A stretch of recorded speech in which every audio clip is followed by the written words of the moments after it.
빅터 차 탁상학술 한미 간 엇박자 이유. 주한 미국 대사로 내정됐던 빅터 차 조지타운대 교수 겸 전략국제문제연구소 CSIS 한국 석좌 교수가 결국 낙마한 것으로 31일 알려졌습니다. 지명 철회와 관련하여 그 배경에 대해 언론에서도 관심을 보이며 여러 분석을 내놓고 있습니다. 차 교수가 지난해 12월 트럼프 행정부의 한반도 정책과 관련해 이견을 보였고 신원 검증 과정상의 문제도 거론되었다고 언론은 밝혔습니다. 미국 정치권의 세력 싸움에서 밀린 것으로 보는 견해도 있습니다. 빅터 차 교수는 그동안 한반도 문제와 관련하여 미국 정부와 학계에서 많은 활동과 목소리를 내왔습니다. 차 교수는 학계 출신으로서 미국 정부 내에서 근무한 경험이 있습니다. 그는 정규 학문 과정을 순차적으로 밟아서 미국 내 고등교육을 받고 적어도 학문적으로는 그 실력과 성과를 인정받았기 때문에 오늘날 그 자리와 위치에 갈 수 있었을 것입니다. 그리고 한국계 미국인으로서 한반도 문제의 특수성을 고려해서 일정 부문에서 한국계 미국인 학자로서의 프리미엄의 혜택도 입었을 것입니다. 보통 소수인종이나 소수민족 출신의 인사들은 주류 사회에 대해 차별적 대우를 사람들이 언급하는 경우가 많았습니다. 반면에 소수계 출신이지만 위와는 정반대의 프리미엄 대우를 받는 경우도 언급되는데 언어학 분야라든가 지역학이라든가 군사부문의 특수분야라든가 기타 국제정치행정 분야에서는 주류와는 다른 특수분야의 소수계 출신이라는 점이 오히려 프리미엄으로 작용하는 경우도 있습니다. 바로 특수분야의 한국계 출신의 미국인이라는 정체성은 차별이라기보다는 프리미엄 또는 희소한 차별화 포인트로 작용하는 경우입니다. 오늘 빅터 차에 대해서 언급하는 이유는 빅터 차라는 일개 개인의 한정된 얘기를 하고자 하는 것이 절대로 아닙니다. 빅터 차의 개인 신상이나 개인의 공과에 대해서 얘기하는 것이 오늘 논평의 본질이 아님을 강조하오니 이 점에 대해서 분명히 여러분의 이해를 구합니다. 그렇다면 빅터 차의 사례를 통해서 무슨 얘기를 하고자 하는 것일까요? 빅터 차만의 문제가 아닌 빅터 차와 같은 이른바 전문가 그룹에 속한 한국계 미국인 그리고 그들의 카운터파트로 활동하는 한국 내 전문가 그룹의 한계를 지적하기 위한 것입니다. 애국 시민들은 그러한 그들의 한계점을 알아야지만 왜 한미 관계가 이렇게 겉돌게 되는지 그 단초를 이해할 수 있습니다. 그동안 수십 년 동안 쌓아올린 한미 관계와 그를 둘러싼 소위 전문가 그룹들이 있음에도 불구하고 왜 한미 상호 관련 정책이나 법률이 제대로 효과적으로 작동하지 못했는가 하는 점들에 대해서 보다 깊은 차원에서 이해할 수 있기 때문입니다. 좀 더 본격적으로 구체적으로 논의를 풀어갑니다.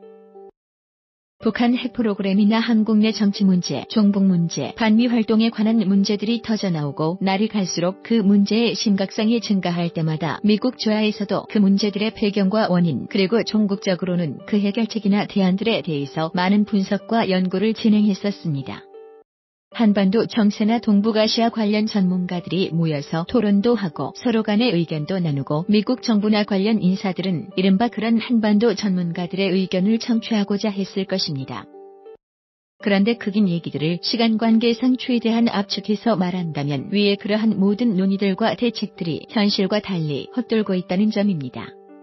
무엇인가 양쪽의 톱니바퀴들이 잘 맞물려 돌아가는 것이 아니라 서로 상관없이 헛돌아가는 것입니다.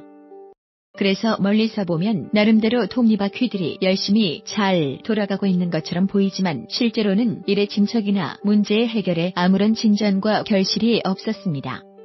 그래서 보는 이가 답답한 마음에 자세히 다가가서 그들을 관찰해보면 그 톱니바퀴들이 서로 맞물리지 않고 헛돌아가고 있다는 점을 알게 됩니다.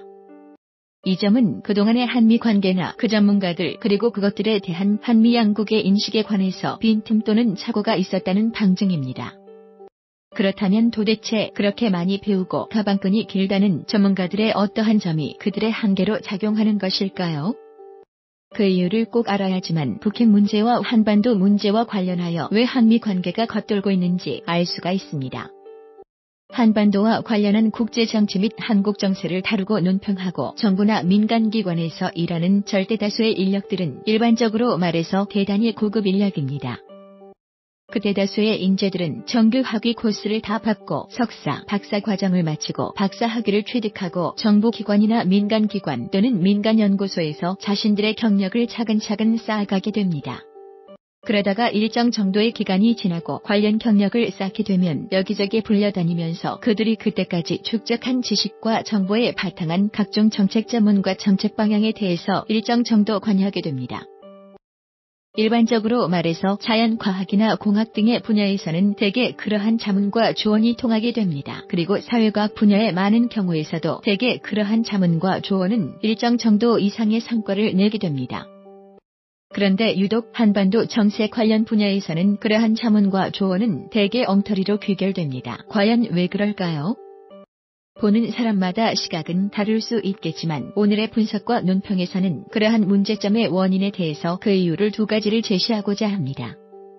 한미 관계와 한반도 정세 분석을 다루는 전문가들이 결정적으로 가지고 있지 않은 것이 두 가지가 있다는 말입니다.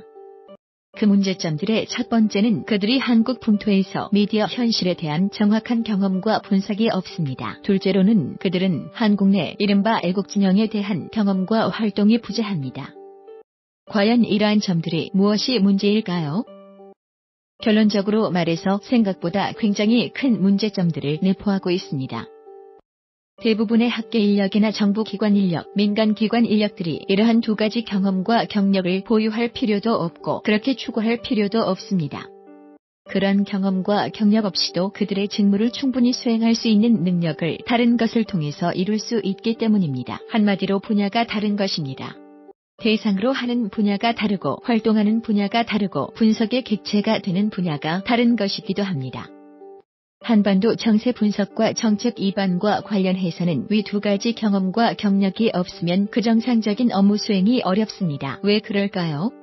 첫째, 미디어 경험부터 말해봅니다. 알고 보면 굉장히 복잡한 부분이고 할 얘기도 엄청 길어질 수 있지만 최대한 줄여서 말해봅니다. 대한민국의 미디어 환경과 언론 상황이 대단히 왜곡되어 있기 때문에 그렇습니다. 현실을 반영하는 언론이 아니라 현실을 왜곡하는 언론입니다. 대학 교과서에서 배우는 내용대로 정석대로 활동하는 언론이 아니라 특정 정치 세력과 그들을 배후에서 조종하거나 영향력을 끼치는 특정 이념 세력의 손아귀에서 놀아나는 저질적이고 악질적인 선전선동의 수단으로 전락해버렸기 때문입니다. 대한민국에서 정치와 사회가 돌아가는 것을 본질적으로 알려면 오히려 방송을 끄고 신문을 보지 않는 편이 더 정확합니다. 차라리 눈을 감고 음악을 듣고 명상을 하는 것이 시대를 보는 통찰력을 더욱 예리하고 정확하게 제공할 수 있습니다. 그렇기 때문에 오히려 주류 언론 매체보다는 미약한 사설을 보유한 비주류 매체 또는 실험적 매체 등에서 진실과 정확성이 보여지는 경우가 많습니다. 비교적 그렇다는 말입니다. 미국 워싱턴이나 뉴욕, 보스턴에 앉아서 한국 사회의 실상이 어떻게 돌아가는지 한국 내 주류 매체를 통해서는 절대로 결단코 100%로 말해서 제대로 알 수가 없습니다. 그래서 그들 나름대로는 한국 문제를 잘 안다고 평가받는 전문가들을 불러서 초빙해서 때로는 찾아가서 의견을 듣는 과정을 거치는데 여기에도 맹점이 도사리고 있습니다. 찾아가서 의견을 들어보는 그 전문가들이라는 사람들이 사실은 제대로 된 전문가들이 아니라는 점입니다. 그 전문가들도 나름의 정보 네트워크 및 한국 내 인맥 네트워크를 통해서 교류도 하고 정보 교환도 하지만 여기에도 맹점이 도사리고 있습니다. 한국 내 전문가들이라는 사람들도 제대로 된 전문가들 아니기는 매한가지입니다. 다음 얘기는 애국 시민 여러분들이 경험상 너무도 잘 알고 있지 않습니까? 하루 종일 떠들어대는 보도 채널이나 종편 채널에서는 소위 관련 분야 전문가들이랍시고 방송 무대에 나와서는 엉터리 진단과 헛소리를 남발하고 있습니다. 왜냐하면 그렇게 해야 자기들 생계와 밥줄이 유지되고 더욱 본질적으로는 그런 엉터리 함량 미달의 인사들을 불러서 선전선동의 왜곡 편파 방송을 해야 특정 정치 세력, 특정 이념 세력의 이익과 의도에 부합하기 때문입니다. 미국 정부에서 민간의 잘못된 인사들한테 의견을 물어보고 그런 인사들은 국내의 잘못된 인사들에 또 물어보고 그 잘못된 인사들은 여러 이유로 잘못된 얘기들을 계속하고 있습니다. 한마디로 정보와 의견 교류이 악순환의 늪에 빠져 있는 것입니다. 두 번째 이유를 말씀드립니다. 미국 내 한반도 전문가들 그리고 한국 내 시사 전문가들이 부정확한 논평과 정책 제시를 하는 이유는 그들의 한국 내 이른바 아스팔트 애국 진영에서의 경험 부재 때문입니다. 재야활동이라는 것이 그 활동 범위와 유형을 확정하는 것이 다소 유동적이고 비정형적인 특성이 있습니다만 한국에는 분명히 재야 세력 또는 재야활동이라는 것이 존재합니다. 조야라는 말을 쓸 때 제조와 재야로 나눠지는데 제조에서 공식적이고 법률적 정책적 활동이 이루어진다면 재야에서는 통상 비공식적이고 비정부적 차원에서 민간 차원에서 활동이 이루어지게 됩니다. 미국 싱크탱크 전문가들이 미국 내 자신들의 업무와 활동과 공부를 팽개치고 자신들의 기반과 가정과 직장의 현안들을 모두 제쳐두고 비행기를 타고 한국에 와서 아스팔트 애국 활동가가 될 수는 없겠지요. 그럴 필요도 없고 현실적으로 그럴 수도 없을 것입니다. 하지만 그런 점 때문에 그들의 정책 분석과 정책 제시는 정확성을 결여하게 됩니다. 그들의 가방끈이 짧아서 그런 것도 아니고 그들이 박사 학위가 없어서 그런 것도 아니고 그들이 바보 멍청이라서 그런 것도 아닙니다. 그것은 한반도 정세와 한국 정치 사회 상황의 특수성 때문에 그렇습니다. 북한의 핵무기 프로그램 개발 완성 시도와 한국 내 체제 전복 세력의 활동 목표와 일정은 밀접한 관련이 있습니다. 한국은 정치 우위의 사회입니다. 민간 영역은 정치 영역의 눈치를 보고 정치 영역은 반국가 세력에 의해 크게 좌지우지되고 있습니다. 체제 전복 세력의 사상적 근원 및 오너십은 한국 내에 있는 것이 아니라 저 북쪽 방향에 있는 것으로 추정되고 있습니다. 공식적 담론 채널이나 주류 매체에서는 이러한 부분에 대한 언급이 전혀 없으나 한국에 와서 소위 아스팔트 애국 진영에서 몇 달만 활동해보면 바보천치가 아닌 이상 대한민국이 그러한 비참하고 무력한 상황에 처해 있다는 것을 쉽게 알 수가 있습니다. 왜냐하면 복잡하고 어려운 얘기가 필요한 것도 아니고 바로 피부로 체감할 수 있기 때문입니다. 약간의 사리 판단 능력과 지각력만 있으면 알 수가 있는 부분입니다. 불이 뜨거운지는 손을 대보지 않고도 알 수가 있지만 한국 내 애국 활동이라는 것은 그 불이 뜨거운지 안 뜨거운지 직접 손을 대보는 것이기에 덧셈, 뺄셈 정도의 산수 실력만 보유한 사람이라면 그 사람이 누구라도 한국의 사회 상황의 실제 모습에 대해 알 수가 있는 것입니다.